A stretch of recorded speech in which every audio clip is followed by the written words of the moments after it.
when we talk about Judeo-Christian religion, it's unavoidable. We have to talk about the commandments because God gave mankind commandments. And specifically, those commandments were given to the Israelites, first of all, as part of a covenant. I think personally that this family of tribes called the Israelites is not like ethnically specific in the sense that it can be adopted by people who turn their hearts to God by choosing to obey those commandments as well. Uh, so, what are the commandments? And this is what we'll look into right now. So, there are historically 10 commandments. That's the ones that were given to Moses. Uh, and we'll look at them, each of them, going forward with a video dedicated to each. But my contention is that there's actually 12, and that's a bit innovative and shocking for some people, perhaps. But definitely there's an 11th one that came from Jesus himself, where he said, "A new commandment I give you." And we will look into that one as well. I think it applies to Christians, maybe not as much to Jews because they don't recognize Jesus as their Messiah. They're expecting a Messiah still to come and save them later at the end times. And that may yet happen. I think there's a reconciliation possible about the whole story. That's also something we'll look at when we dwell further into the history of things later down the road. But for now, just sticking to the commandments, I do think that also that there's a 12th one based on my research. It's basically a new one that is coming for our people, our generation now, and going forward as well. We'll look at that one also. But just generally speaking, so what are those commandments? What's their significance? Where they're more than an instruction, they're more than just a guidance. They're really a law provided by God for men specifically. And each of us should take a look at them and see how hard or easy they are to obey. Now, we see there's some people who are obviously not Judeo-Christian. They don't even read about them, they don't know what they are, or they don't care to break them. Uh, but the main consequence of breaking these commandments is sundering your soul from God itself, from the Creator, and that can bring you toward away from the light and more towards darkness and the abyss. Spiritually speaking, you are basically sacrificing your whole potential, and potentially it can lead to perdition if you sin enough and recurringly and consistently and systematically, like some of the pedo-satanists love to do. Like they look at all the commandments and they do the exact opposite purposefully because they perceive themselves to be at war with God. It's not like atheists that don't believe in God. They do acknowledge God, but they view themselves as at war against God directly. So obviously, I don't think you want to be part of those people because sinning long enough is bad enough as of itself because you can't ascend, you can't go to heaven while you're sundered. And the reason people feel sundered or stuck in darkness when they sin, when they go against the commandments, is because they're ashamed. They're basically ashamed of going under the presence of God. And I think most of us are imperfect, are falling beneath what God would hope us to be. So we all have that feeling, but you can magnify and intensify it greatly if you break the commandments recurringly, because there's a very serious wisdom behind each of them, and that's what I want to dig into and look into when we talk about each of them coming soon in the next videos. So now the notion of sin itself has been perverted in my mind, at least, by a lot of the people who claim to be religious because they use that word for everything. Like, oh, you eat candy, you're sinning, you're masturbating, it's a sin. But honestly, that I think this is an inadequate, inaccurate, and even dangerous allocation of that word. So I want to strictly retain the use that was classically understood for sin being only reserved for breaking the commandments given by God. So not the commandments given by men, not the commandments given by men of religious outlooks, but strictly those that come directly from God, which in this case here are limited to the aforementioned ones that we'll look into soon. So a lot of behaviors may be self-destructive or self-damaging. We will classify those as vices as opposed to being sins. So as to retain that clear demarcation between actual sin and non-sin. So why do we do that? Because I think one of the way people are misled is they're told by other humans who wish maybe to control them, like with false religion and stuff, that oh, everything, this is a sin, this is a sin, this is a sin. But so they're forced to repress their nature until eventually they think they sinned. And then once they think they're sinners, it's easy for their soul to be misled further into, okay, well, now I'm already a sinner anyway, so why don't I do the greater sins of breaking the commandments? You don't want to get led down that path. I think if you're religious, you should stick with my viewpoint, where if it's not a commandment directly given by God, one of the 10, 11, or 12, depending on what you ascribe to, uh, then it's clearly not an official sin. It's a vice. It's something else that may be negative, maybe something to avoid, a bad habit to get rid of, like gambling, drug use, excessive sexuality, you name it. There's a ton of vices out there, like bad eating habits, like gluttony and stuff like that. The seven cardinal sins. I swipe this off the table. This is trash, in my opinion. Just let's focus back on the 10, 11, or 12 commandments. Obviously, 12 is the number I'm going to be using here. But 10 for Jews, 11 for Christians, 12 for Judeo-Christian tradition as it now emerges in the context of contemporary society today.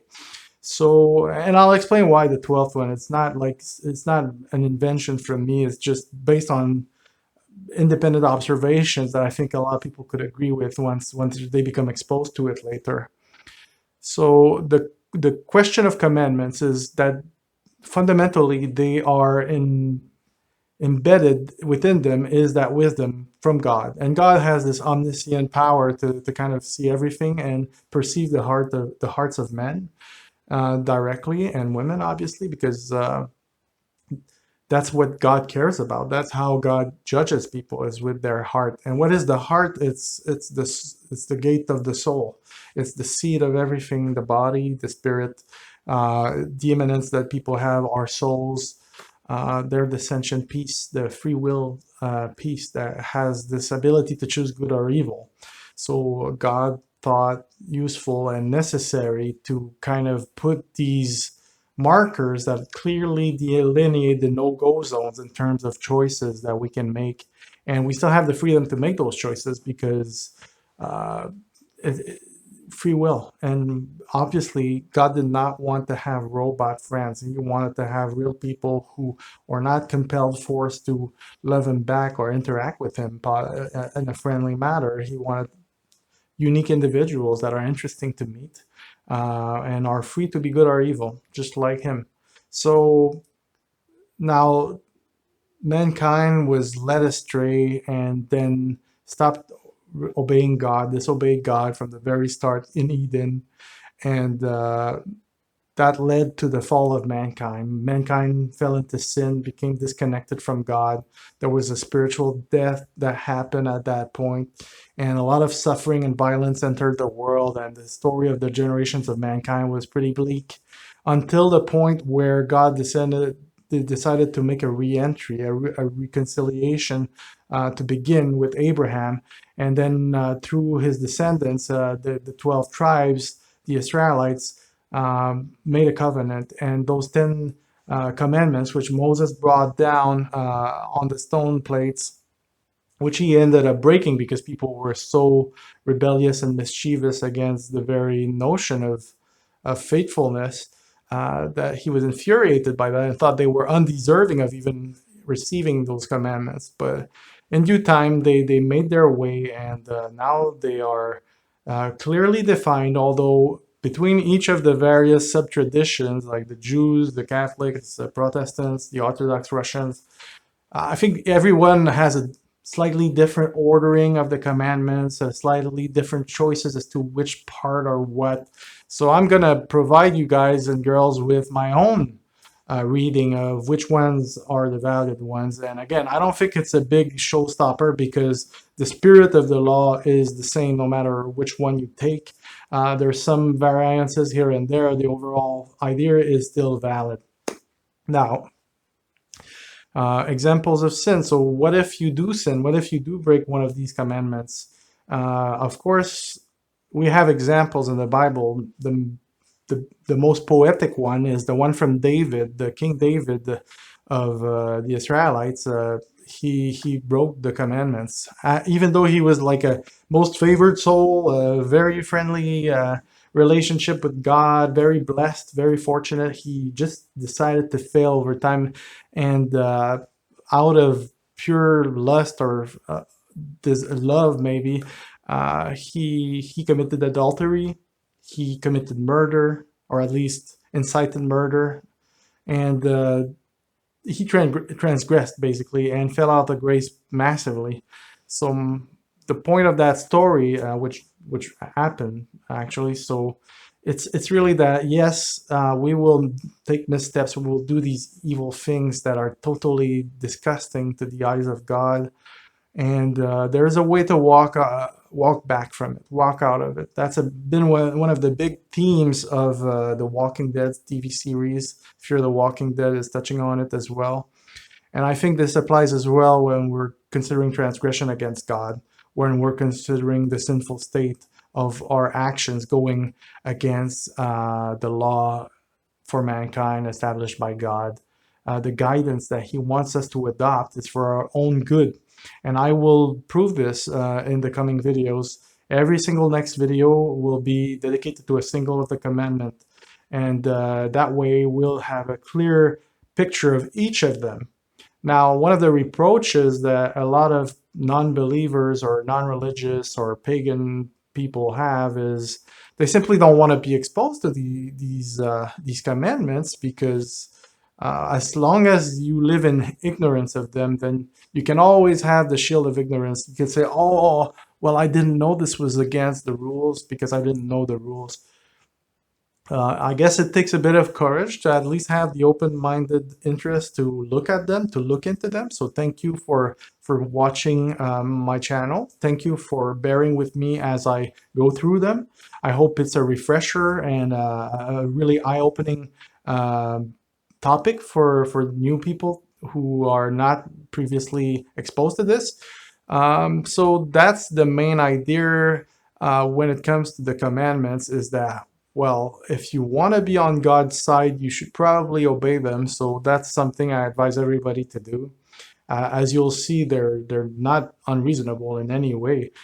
They're very easy to obey and respect. And there's more to say about that because in the ancient times, in ancient Israel, they had these commandments which they were obeying, at least on paper, and a lot of them were not. A lot of individuals who were Israelites, who were part of the covenant, betrayed that over and over through the generations. There was always bad people among the good as well, and that caused a lot of problems.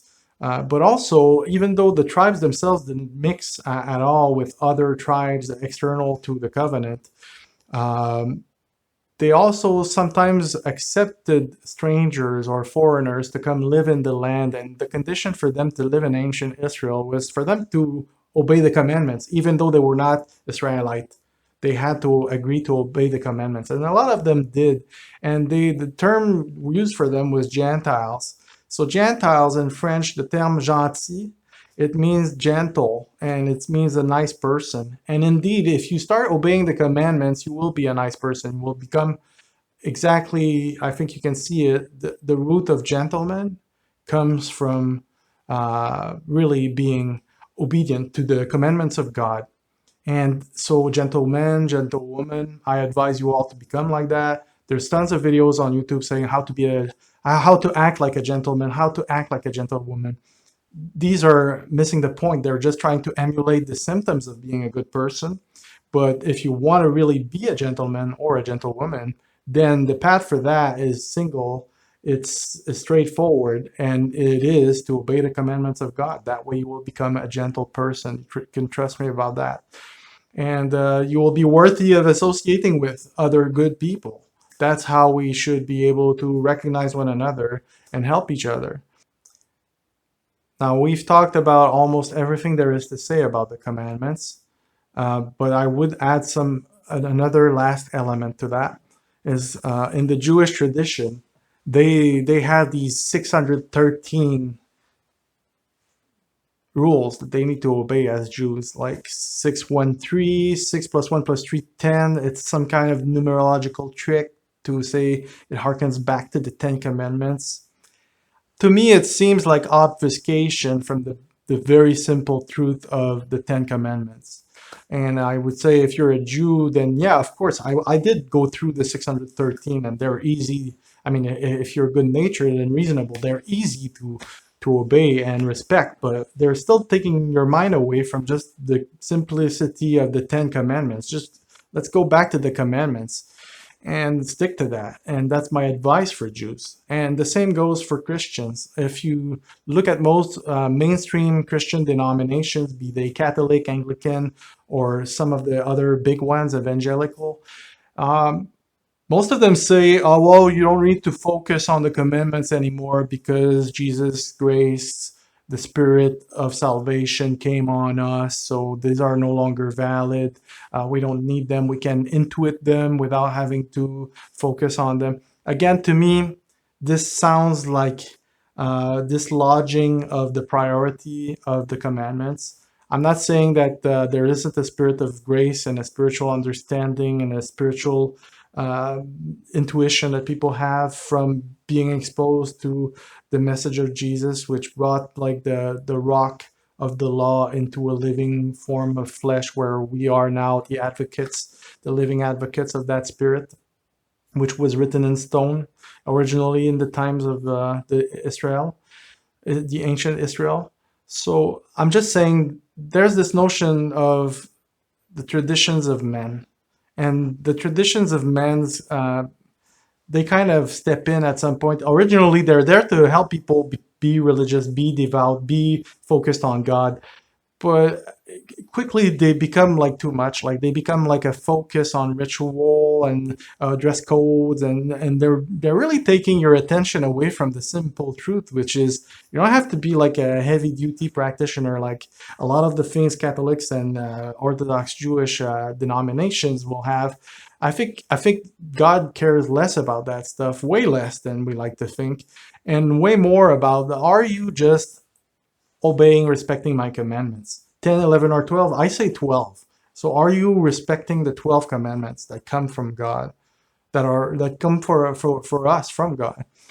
And if you do that, I think you're much better anchored to being on God's side, which is on the side of truth, than if you are just like embedded in those manly developed ideas and traditions that are giving flavor, yes, but at the same time can be obfuscating the core pillars of truth where our focus should stay. And so this is for both Jews and Christians. This is my advice. Just step back, and if you're gonna basically agree with my approach, it's very simple. Let's begin with the commandments. Let's agree together that the commandments are the right way to go. And this is just the foundation on which we'll be able to step in the door of true religion and start exploring the actual story and all the different facets of it. Now, I've given my advice concerning the commandments for Jews and for Christians, but I also wish to give it for non-Judeo-Christians, Muslims, humanists, everybody else. And my advice to everybody else is, like, I know even in Quebec, if you're a humanist, atheist, that's really the majority belief system. And so people can look down on you if you express like a belief in theism or Judeo-Christianity. It's frowned upon, it's looked down upon. I know it's a lot like that in continental Europe, which used to be like the bulwark of Christianity. I think the Christian core was in France And during the American Revolution, the French monarchy kind of gave its all to help the Americans achieve their sovereignty, but in the process they were overtaken and uh, they were rickrolled over by the humanists in the French Revolution, which was very barbaric and even genocidal. And then it became America, the USA became that bulwark of the Judeo-Christian uh, heart and living center of human civilization in the world after that point. But even so, even in the USA, you've got all these humanists pressuring, and it's often in circles, academia, the corporate place. It's really ill perceived if you're gonna voice a certain belief in God, Jesus, the Judeo-Christian way. You might expose yourself to negative outputs from those people around you, which can mainly are the majority. In Europe, it's more extreme, but I want to get to the most extreme parts, which would be like the radical humanist regimes of North Korea, China, the many radical Islamist regimes in the Middle East and across Islam. If you're a Muslim watching this, well, thank you for watching this. A lot of the most courageous people in the world are Muslims who choose to become Christian, just because they can't sense that Islam is like really awful, and both the history of the things it did and and Islam doesn't have the commandments. I mean, it claims to be part of the Judeo-Christian narrative, to be the follow-up story of that, but there's a complete break because they don't have an Old Testament, they don't have a New Testament, they don't have the Bible at all. There's no commandments whatsoever. So of course you see killing all the time, and everything is allowed as long as you can kind of raise up the effort for jihad. Again, this is a very dangerous thing for people in those places to want to even try to obey the commandments, because then that can raise up the ire and contempt of those around them. It can put their life at risk from violence. It can make them become disowned or exposed to changes for honor killings. So all you people living in the non-free world who want to get close to God, of course you can. And I'm going to give you the way to do that. And it's very simple. You don't need to like renege Islam openly. You don't need to go like I say, like, I'm a communist. I'm gonna kill people around me until I rise to the top. You don't have to fake it that way, but you can kind of float inside the social uh, zeitgeist that you're part of, and you understand that this is the reality. First of all, work for your own safety and the people you love, but second, then try your best within those confines to really stay mindful about the commandments and obey them, respect them.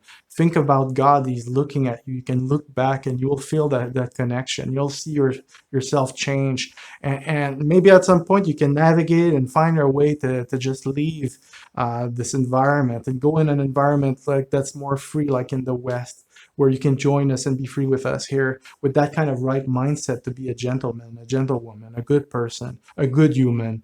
We'd like that. We need that. There's this story happening in the world. It's this fight between good and evil. How about more people who are stuck on the evil side join us? I think that's a great thing. And you have a lot of people willing to support you if you're willing to have the courage to do this. Because I know there's a lot of sacrificing involved. Like you have to run away from North Korea, you have to go in China, you have to cross all the way to Vietnam, stuff like that. That's super dangerous. I mean, there's a risk involved there. There's amazing stories of people who managed to do these wild escapes. So it is possible, but just plan your things properly before you do them.